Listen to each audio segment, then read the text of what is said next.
मैं जाऊंगा जहाँ में हिंदी लूटा अनि उन रोम लो हंग ट्रांसलेट सुबह दे माय ओरिजिनल लिरिक्स ले तो ना रिमिक्स सुना स्वलाव है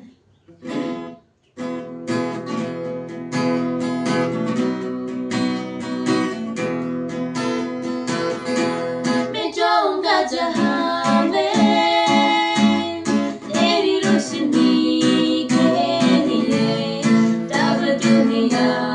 देखेगी तेरी रोशनी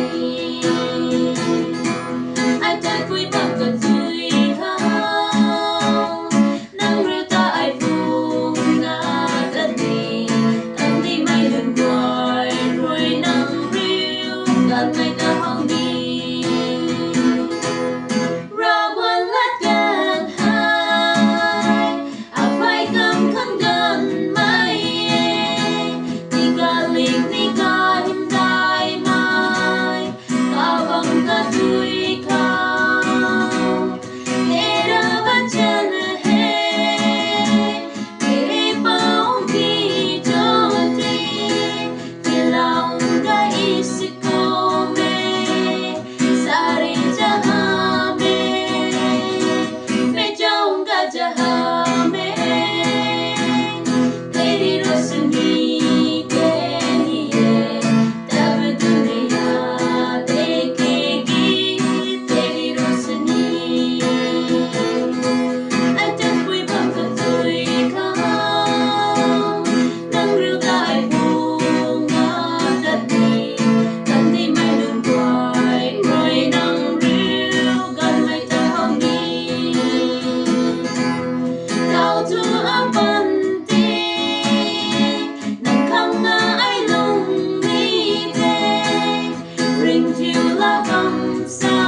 Praise the Lord.